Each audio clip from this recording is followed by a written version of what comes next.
আসসালামু আলাইকুম ভিউয়ার্স, সিনকৃষ্টিকা ব্লগের চ্যানেলে আপনাদের ওয়েলকাম জানাচ্ছি। দেখেন আজকে এখানে প্রচুর চিংড়ি মাছ।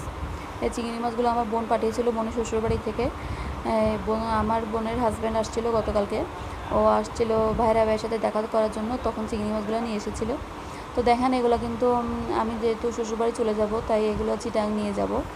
তো আমার আম্মু এগুলো পরিষ্কার করে দিচ্ছিলো। আমার আম্মু এগুলো পরিষ্কার করে খোসা ছাড়িয়ে দিবে, কারণ আমি খোসা সহ নিলে তো অনেকগুলোই হবে, জায়গা বেশি হবে কিন্তু মাছটা কমে যাবে, তাই আমরা খোসা ছাড়াই কিন্তু সবসময় আমি নিয়ে যাই। তো আমাদের বাড়িতে যেহেতু কেউ নেই, আম্মু ভুল লাগলে তো ঘের থেকেই আনতে পারবে, কিন্তু আমি তো নিতে পারবো না, তাই আমি এগুলো নিয়ে যাচ্ছি। আর দেখেন আমার আম্মু কিন্তু সুন্দর করে খোসা ছাড়িয়ে দিচ্ছে। এগুলো কিন্তু প্রসেসিংটা আপনাদেরকে একদিন দেখিয়ে দিব। আজকে সময় ছিল না, সময় স্বল্পতার কারণে এখানে এটুকুই শেষ করছি। আর আমার আম্মু কিন্তু সবসময় বসেই কাজটা করে, কারণ আমার আম্মুর হাঁটুতে সমস্যা। আমার আম্মু এভাবে বসে সব কাজ শেষ করে। তো এখানে এই ব্লগটি যদি আপনাদের ভালো লাগে অবশ্যই লাইক কমেন্ট শেয়ার দিয়ে আমার পাশে থাকবেন, আমার চ্যানেলটি সাবস্ক্রাইব করবেন। আল্লাহ হাফেজ।